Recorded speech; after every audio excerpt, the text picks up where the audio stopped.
So, ngayong araw nga pala ay napaka-espesyal ng araw na to dahil birthday ng pinsan ko. Ito ang napakamagandang pinsan ko. Napakamaganda sa pamilya ko. Papakita ko sa inyo at i-reveal ko. Pero yung una kong i-reveal ay yung magandang kapatid. Yung magandang ate sa kanilang mga kapatid ito.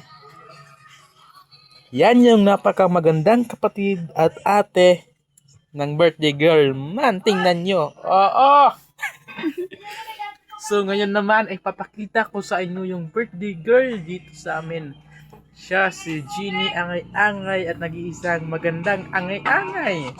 So, Jen, ipakita mo yung mukha mo at yan, mga ka-dreamers, nahihiya siya dahil yun nga, maganda siya at hindi ka nice yung ganda niya. Tingnan nyo. So, ngayon ay bibili tayo ng cake dahil birthday niya at hindi na to surprise kasi alam na niya na bibili tayo. So, mamaya na lang, papakita ko sa inyo. Bye-bye!